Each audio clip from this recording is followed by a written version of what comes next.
Hi hello everyone, this is your Shivani ma'am. So guys, आज के session में हम लोग अपना स्टार्ट करेंगे एम्स नर्सिंग में जितने भी जीके से रिलेटेड क्वेश्चंस आते हैं। आज मैं आप लोगों के लिए टॉप 100 क्वेश्चंस लेके आई हूँ। इन 100 क्वेश्चंस में से बच्चों पॉसिबिलिटी है 7 से 8 क्वेश्चंस डायरेक्टली आ सकते हैं। एंड ये मत सोचना कि जीके है तो जीके में आपसे ज्योग्राफी और हिस्ट्री पूछेंगे, बट जीके में वो आपकी जनरल नॉलेज चेक करेंगे मेडिकल फील्ड से रिगार्डिंग, कि आपकी मेडिकल फील्ड में जनरल नॉलेज कैसी है उस वे में। तो ये 100 क्वेश्चंस है। इन क्वेश्चंस को अच्छे से एक बार पढ़ लेना, बिकॉज ज्यादा डिफिकल्ट नहीं है। डिफिकल्टी हम लोगों को आती है जब हम लोगों को से करंट अफेयर्स टाइप से क्वेश्चन, थोड़ा हिस्ट्री ज्योग्राफी इनसे क्वेश्चन पूछे जाता है। ये बहुत अच्छे क्वेश्चंस है एंड आप लोगों की बायोलॉजी से रिगार्डिंग सारे के सारे क्वेश्चंस है। तो अच्छे से वीडियो देखना है, कंप्लीट वीडियो देखना है, बिकॉज जो स्टूडेंट्स एम्स नर्सिंग का एग्जाम क्रैक करना चाहते हैं उसके लिए लास्ट ऑप्शंस बचे हुए हैं बच्चों। पीवाईक्यूज के थ्रू अपनी परफॉर्मेंस को बूस्ट अप करो। तो चलो स्टार्ट करता हूं। देखो बच्चों, फर्स्ट क्वेश्चन में क्या पूछा गया है, which part of the pancreas produce and secrete insulin. हमारी पेनक्रियास को कौन सा पार्ट है जो इंसुलिन को सिक्रीट करता है। पेनक्रियास के पास सेल्स प्रेजेंट होती है आइसलेट्स ऑफ लैंगरहैंस, जिससे आपका इंसुलिन सिक्रीट होता है। इंसुलिन का काम क्या होता है, जैसे कि किसी भी इंडिविजुअल को डायबिटीज हो जाते हैं, डायबिटीज का मतलब उसकी ब्लड ग्लूकोज लेवल बढ़ जाती है। इंसुलिन के इंजेक्शन उसको दिए जाते हैं क्योंकि इंसुलिन ग्लूकोज को glycogen, glycogen is a stored form, उसमें कन्वर्ट करता है। So correct answer is C, second. In high grade fever the body temperature, अगर आपको बहुत हाई फीवर हो रहा है तो उस केस में आपका बॉडी टेम्परेचर कितना होता है, मैक्सिमम 103 से 107। वैसे 103 104 होता है, 107 तक बहुत रेयर जाता है। मोर देन 107 कभी नहीं होता, 99 टू 100 नॉर्मल होता है। यहाँ पे हाई ग्रेड फीवर पूछ रही है हमसे। Next, which of the following is not an endocrine gland. इनमें से कौन सी ग्लैंड एंडोक्राइन ग्लैंड नहीं है। Correct one answer is hypothalamus. ठीक है बच्चों, this is hypothalamus. Question number 4, when pulse rate is less than 60 beat per minute, अगर किसी का pulse rate 60 beat per minute से कम हो जाए तो उस कंडीशन मतलब उसका पल्स रेट बढ़ रहा है, तो पल्स रेट बढ़ने की कंडीशन को हम क्या बोलते हैं, this is known as bradycardia. और हाई होगा तो उसको क्या बोलेंगे हम आपका, this is known as tachycardia. Low में आपका bradycardia. Fifth, decrease amount of oxygen in blood, blood के अंदर आपकी ऑक्सीजन की अमाउंट डिक्रीज हो रही है, this is known as hypoxaemia. This is known as हाइपोक्सेमिया।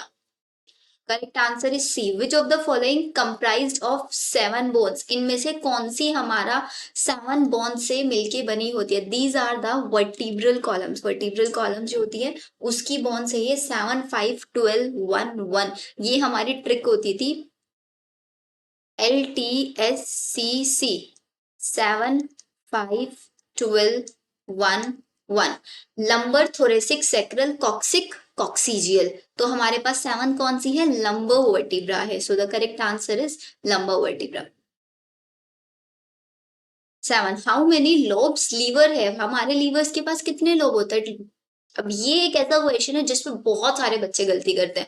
वो समझते हैं भाई लीवर के अंदर सिर्फ 2 लोब्स होते हैं, लेफ्ट और राइट लोब। एग्जैक्टली अगर आप चेक करोगे तो लीवर के अंदर 4 लोब्स प्रेजेंट होते हैं। ये मैंने आप लोगों को डिटेल में समझाया, वो भी है कौन कौन से 4 लोब्स प्रेजेंट होते हैं। Question 8, collar bone is known as. Collar bone को क्या कौन सी बोन बोलते हैं, कॉलर बोन, जहां पे आपके शर्ट का कॉलर और ये कॉलर बोन दोनों सेम होते हैं, this is the clavicle bone, this is known as clavicle. Shoulder bone होती है ये आपकी।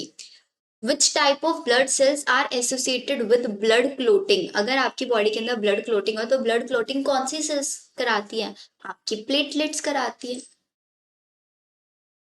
ब्लड क्लोटिंग फैक्टर्स रिलीज करके। सेंट्रल नर्वस सिस्टम, जो आपका सेंट्रल नर्वस सिस्टम वो किससे बना होता है, आपके स्पाइनल कोड और ब्रेन से मिलके बना होता है। So the correct one answer is spinal cord. 11, when was India declared polio free. कब इंडिया को डिक्लेयर किया गया था कि अब हमारा जो इंडिया है वो पोलियो फ्री हो चुका है। अब यहाँ पे पोलियो के जितने भी इंडिविजुअल सबको वैक्सीनेट कर दिया गया है। अब पोलियो के कोई भी नए केसेस नहीं बनाए जाएंगे। इसका मतलब पोलियो फ्री डिक्लेयर करना तो कौन से ईयर में किया गया था, ये आपका 2014 में किया गया था।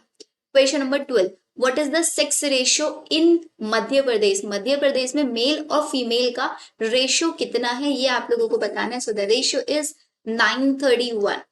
Clear. Question number 13, what is life expectancy at birth in India, India के अंदर जो बर्थ रेट है वो आपका कितना है, एक्सपेक्टेंसी उसकी कितनी है, तो उसकी एक्सपेक्टेंसी है हमारे पास 69। इन्फेंट मोर्टेलिटी रेट, इंडिया के अंदर मोर्टेलिटी रेट कितना है, मोर्टेलिटी रेट है आपका 33। Question number 15, what will be the appropriate number of pregnant women in the year in the sub health center care with a population of 4800 and birth rate of 25। pregnant women का count आपसे पूछ रहे कि approx कितना होता है, this is 120 से 130। Question number 16, which statement is true, rubella is not a bacterial disease, filariasis एक parasitic disease है, malaria is caused transmitted by AIDS, Egypti mosquito no, malaria तो हमारा इसके थ्रू नहीं होता, typhoid spread through contaminated food and water, this is correct. Filariasis paretics तो हमारा correct answer यहाँ पे सी, बिकॉज हमें इनकरेक्ट यहाँ पे बताना है। मलेरिया कौन कोज करता है, फीमेल एनोफ्लीज, है ना, और ये यहाँ पे देखो किसके थ्रू दिखा रहा है, एड्स मॉस्किटो के through. Question number 17, incubation period is the period between, incubation period वो पीरियड होता है कि भाई आपकी बॉडी के अंदर कोई पैथोजन एंटर हो जाए और वो उसकी कब सिम्टम्स रिलीज हो रहे हैं, हमारी डिसीज का पूरा ये पीरियड होता है, this is incubation period. Organism की आपकी बॉडी मतलब पैथोजन की एंट्री होना और सिम्टम्स का शो होना। So the correct one answer is D. What is virulence, virulence मतलब पैथोजेनिसिटी, कि कोई भी इंडिविजुअल कोई भी ऑर्गेनिज्म बैक्टीरिया फंजाई वो वायरुलेंस है, मतलब पैथोजन है, डिसीज कोजिंग है। तो what is virulence, disease causing capacity of organism. 19, ability of the pathogen to establish an infection is called, किसी भी पैथोजन की एबिलिटी कि वो इन्फेक्शन कोज कर सकता है उसको हम क्या बोलते हैं, उसकी इन्फेक्टिविटी, कि कितना इन्फेक्टिव आपका वो एजेंट है। 20, agent host and make it a epidemiological triad, कौन सा एजेंट होस्ट है जो आपका make it a epidemiological triad, कौन सा होना चाहिए बच्चों यहाँ पे आपका करेक्ट आंसर, एनवायरमेंट, की आपका एजेंट होस्ट है एंड आपका जो एनवायरमेंट है वो हमारे किसी भी पैथोजन को एजेंट को क्या बनाता है, पैथोजेनिक बनाता है। 21, सेकेंडरी प्रिवेंशन, सेकेंडरी प्रिवेंशन का मतलब क्या होता है, प्राइमरी प्रिवेंशन एंड एक होता है सेकेंडरी प्रिवेंशन। तो secondary prevention health promotion, no, specific protection, rehabilitation, इसमें से तो कोई सा भी नहीं दिया हुआ, this is the none of the above. 22, bronchial asthma, bronchial asthma आपके ब्रोंक्यूल्स के अंदर जो हो जाता है वो क्या होता है, एक नॉन कम्युनिकेबल डिसीज है, एक पर्सन से दूसरे पर्सन में ट्रांसमिट नहीं होगी, वीजिंग साउंड उसके अंदर आती है बिकॉज आपको रेस्पिरेशन में प्रॉब्लम होती है उसके अंदर। ओल्ड एज ग्रुप्स के अंदर भी ये जनरली कॉमन होता है बट मोस्टली सभी एज ग्रुप्स में हो सकता है। So the correct one answer is all of them. Next देखो 23, restriction on the movement of people to prevent the spread of disease is called, restriction on the movement मतलब जो लोगों हैं, जैसे कि अभी कोविड पीरियड में आप लोगों को पता है कि भाई लोगों को इधर उधर आना जाना बंद कर दिया गया था बिकॉज वायरस बहुत ज्यादा फैल रहा था। तो हम लोगों को जब रिस्ट्रिक्ट कर देते हैं कि भाई आपको इधर उधर नहीं जाना है बिकॉज इन्फेक्शन बहुत ज्यादा कोज हो रखा है, तो उसको क्या बोलते थे कि इंडिविजुअल को क्वारंटीन कर दो, this is correct answer. Hydrophobia, hydro मतलब वाटर, फोबिया मीन्स डर लगना, hydrophobia is the disease in which the patient किससे स्कैर्ड होता है, वो is scared of the water, water से उसको डर लगता है। 25, all are water borne disease, सारी की सारी वाटर बॉर्न डिसीज है एक्सेप्ट वन, कौन सी वाटर बॉर्न डिसीज यहाँ पे नहीं है, hepatitis A, typhoid fever, dysentery, tuberculosis water borne disease नहीं है। How many ANC checkup are minimum, भाई कितने हमारे पास एएनसी चेकअप्स रिक्वायर्ड होता है। अब एएनसी चेकअप्स क्या होता है, व्हाट इज एएनसी, बहुत सिंपल है, एएनसी का मतलब होता है एंटी नेटल चेकअप्स। ये वो चेकअप्स है, सपोज प्रेग्नेंट लेडी होती है तो प्रेग्नेंट लेडी की अपॉइंटमेंट होती है, सपोज उसको एक बार फर्स्ट मंथ पे डॉक्टर को अपॉइंट करना पड़ता है, फिर थर्ड मंथ पर, फिर सिक्स मंथ पर, फिर एट्थ मंथ पर, तो ये ऐसे एक रेगुलरली चेकअप्स किए जाते हैं ये चेक करने के लिए जो प्रेग्नेंट फीमेल है उसको उसकी बॉडी के अंदर कोई ब्लड की डेफिशिएंसी नहीं होना चाहिए, उसको कोई क्रोमोसोमल डिसीज है, उसको किसी भी टाइप का साइड इफेक्ट नहीं होना चाहिए, उसकी बॉडी में विटामिन मिनरल्स इन सब की डिफिशियंसी नहीं होनी चाहिए। तो इन सब चीजों को चेक करने के लिए एएनसी चेकअप्स लगाए गए हैं। तो मिनिमम 4 एएनसी चेकअप्स रिक्वायर्ड होते हैं किसी भी प्रेग्नेंट फीमेल के लिए।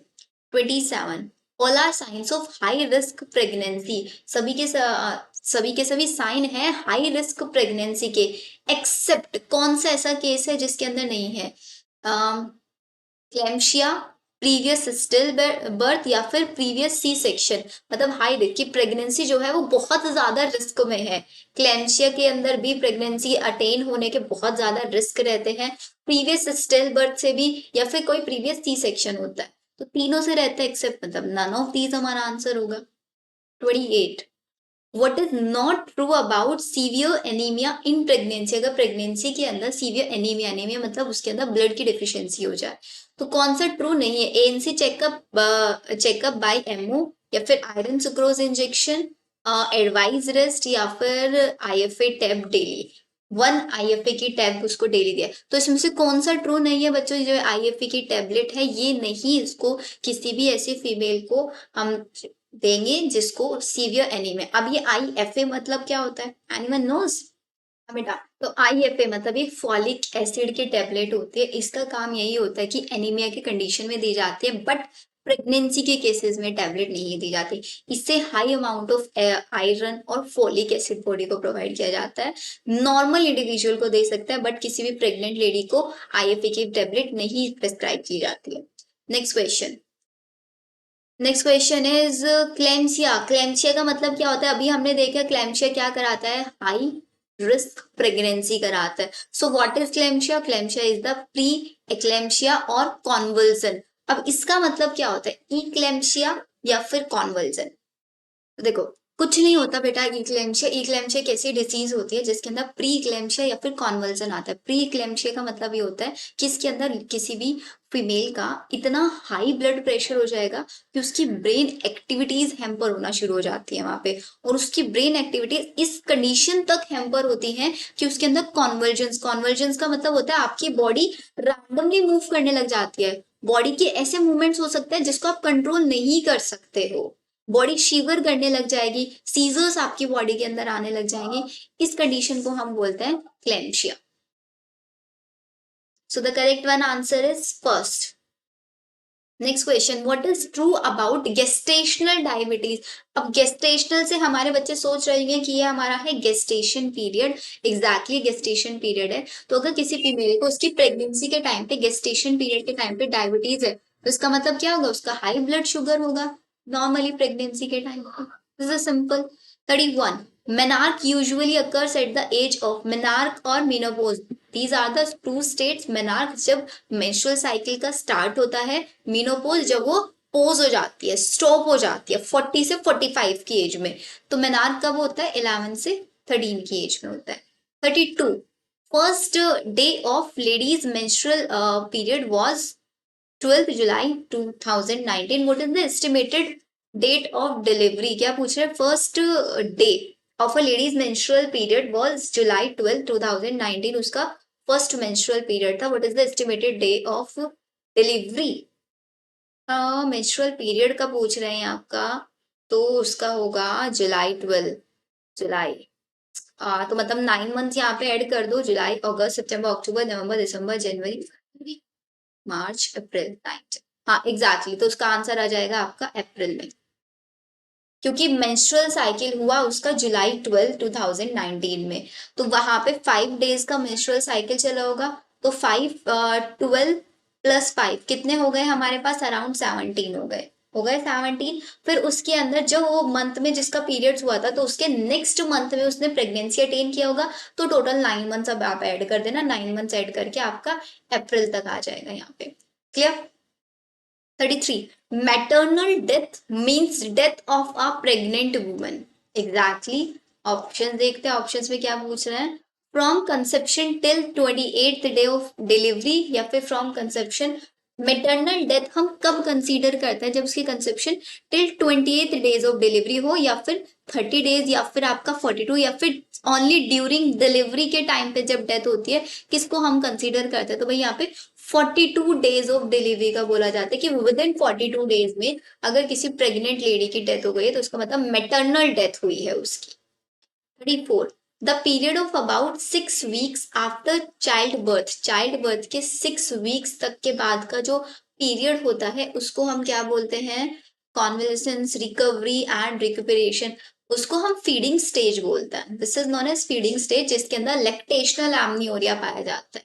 यहाँ पे तो कोई भी ऑप्शन नहीं दिया हुआ है, so the correct is D. What is labeled as severe anemia in a pregnant woman? भाई अगर कोई प्रेग्नेंट वुमन है तो उसकी बॉडी के अंदर कितना उसका हीमोग्लोबिन का लेवल होना चाहिए मैक्सिमम? अगर उसका 7 से कम हमें मिल रहा है तो इट मीन्स उसको सीवियर एनीमिया है। Less than 7 is severe anaemia. A child is SAM if MUC is. अब आपको पता होना चाहिए what is SAM and what is MUC। तो यहाँ पे क्या होता है? Child is S A M का मतलब इसकी फुल फॉर्म आप लोग लिख लेना अपने पास। SAM is severe acute, sorry spelling mistake, severe acute mall nutrition. कि आपका जो चाइल्ड है वो सीवियर एक्यूट मॉल न्यूट्रिशन से सफर्ड है। अगर उसका MUC कितना होगा?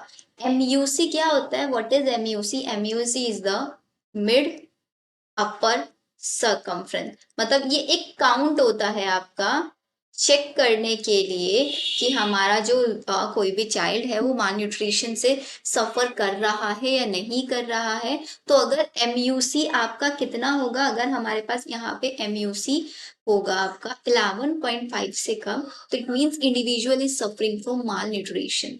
तो correct one answer is B. Next, what is the ideal age for starting complementary feeding? Complementary feeding mean other than mother milk, उसको कुछ और बेबी को खिलाना। तो कब से स्टार्ट करना चाहिए? Obviously after the 6 month. Scurvy disease by the deficiency of vitamin C. What is neonatal period? Neonatal period क्या होता है? नियोनेटल पीरियड आपका होता है कब से कब तक का? 0 से 28 डेज तक का आपका नियोनेटल पीरियड होता है। Which disease is transmitted mainly by faeco oral route? Faeco oral route के थ्रू आपकी कौन सी डिसीज कोज होती है? This is cause disease is polio. 41, a 5-year old having loose motion, adequate urine output and is playful. What should you do? अगर किसी को बहुत ज्यादा लूज मोशंस हो गए, मतलब उसकी बॉडी को डिहाइड्रेशन हो चुका है, उसकी बॉडी से maximum amount of water loss हो चुका है, तो हम उसको क्या देंगे? ORS का सॉल्यूशंस देंगे। Diarrhoea means loose stool. कितने टाइम्स जब स्टोल लूज होगा तब हम उसको डायरिया कंसीडर करेंगे? 3 या फिर उससे ज्यादा times.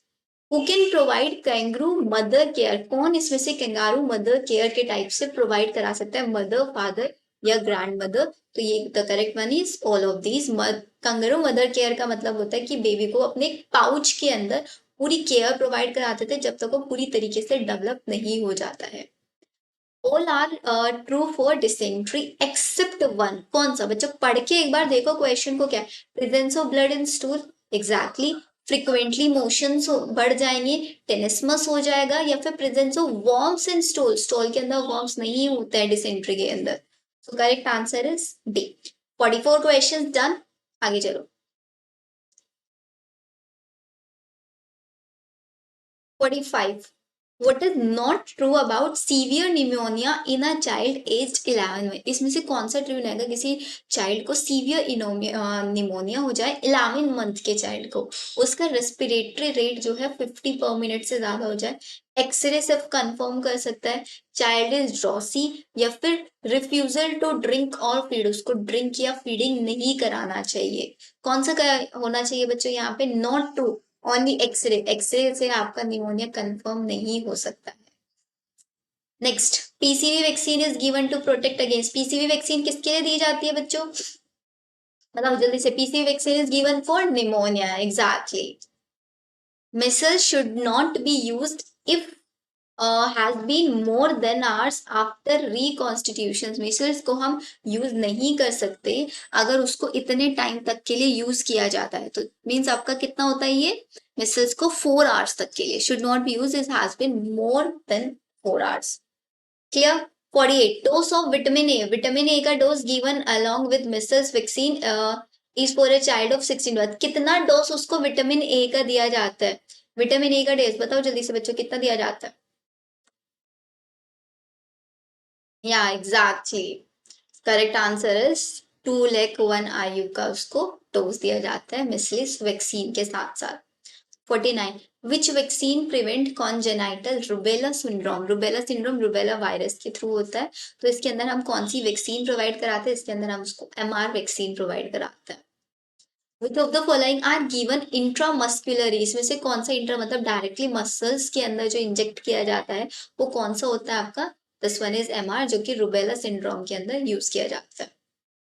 51 the minimum legal age limit for employment of children, किसी भी चिल्ड्रन के एम्प्लॉयमेंट के लिए उसकी मिनिमम एज कितनी होनी चाहिए? एटलीस्ट उसकी 14 ईयर्स होनी चाहिए। First sign of puberty in girls, 52 question. Puberty का पहला साइन आप लोगों को बताना है, this one is breast birth development. ICTC, what is the full form of ICTC? देखो बच्चों सारे के सारे क्वेश्चंस पढ़ के जल्दी से ऑप्शंस पढ़ो and then let me know कौन सा आंसर होना चाहिए। ICTC integrated counselling and testing centre किसके लिए बनाया गया था? ये एड्स के लिए बनाया गया था, तो correct answer is integrated centre, integrated counselling, C is the correct answer.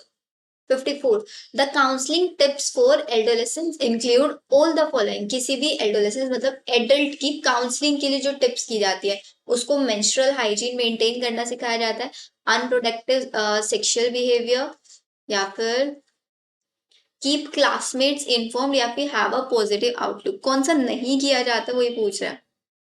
Classmates को इन्फॉर्म ये नहीं सिखाया जाता है कि आप दूसरों को भी ये चीजें डायरेक्टली बोलो। 55 adolescence mother are at a high risk of, जो एडल्ट में मदर्स होती है वो जनरली सबसे ज्यादा उनको किस चीज का रिस्क होता है? उनका रिस्क होता है लो बर्थ वेट बेबीज या फिर मिसकैरेज या स्टिल बर्थ, मतलब जो बहुत कम एज में मदर्स बन जाती है, कम एज में कंसीव होता है, उस केस की हम बात कर रहे हैं। सो the correct answer is all of this. What is different amongst the choices given, इनमें से कोई से एक choice. Copper T intrauterine device है एक, ठीक है, इंसुलिन हार्मोन है, कॉन्डम या फिर छाया, कौन सा यहाँ पे अगेंस्ट है आपका? एग्जैक्टली इंसुलिन, बिकॉज ये हार्मोन है, बाकी तीनों की तीनों कॉन्ट्रासेप्टिव डिवाइसेस है।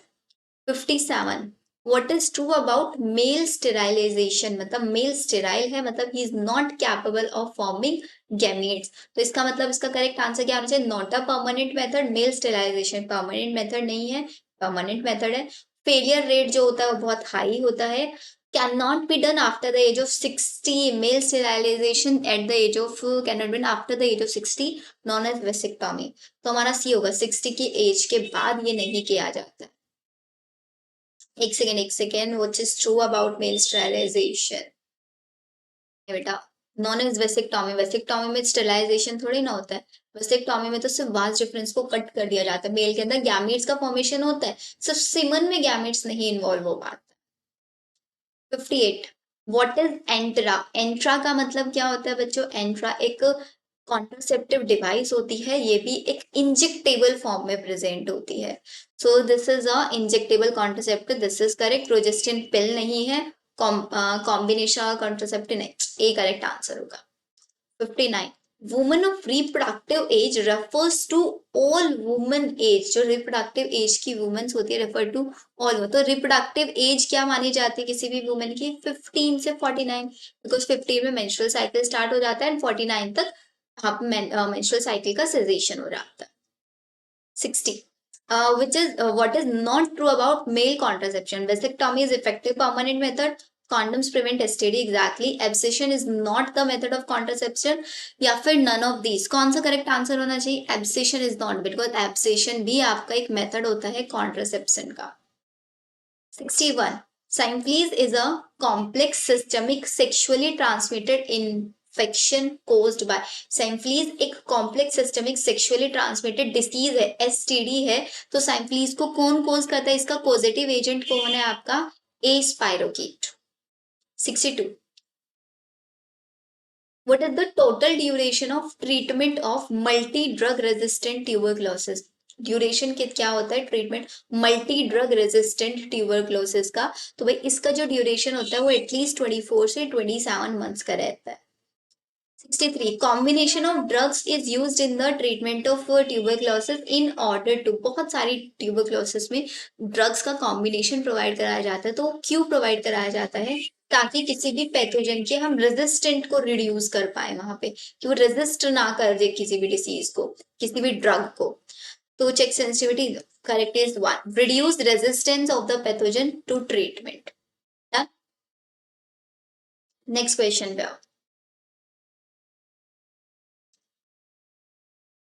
64 DOTS in reference to tuberculosis, DOTS का मतलब क्या होता है, what is the full form of DOTS, directly observe treatment and short course, duration of tuberculosis treatment schedule, the sports that have on the skin, drugs of tuberculosis and a short course। कौन सा होना चाहिए, directly observe treatment and short course, the correct one is B।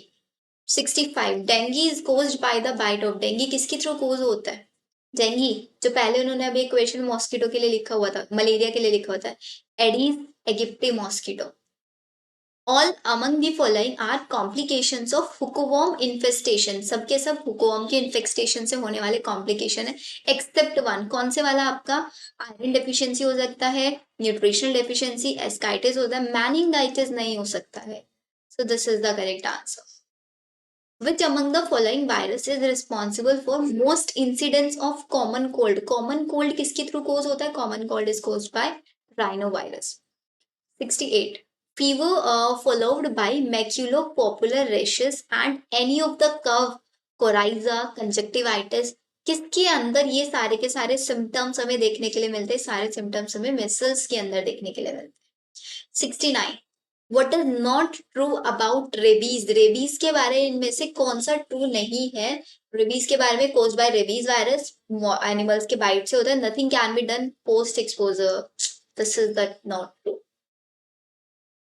70 symptoms of typhoid include old, typhoid के अंदर सब कुछ होगा, abdominal pain, headache, loss of appetite या फिर सीजर्स, सीजर्स नहीं होता है बेटा टाइफाइड में।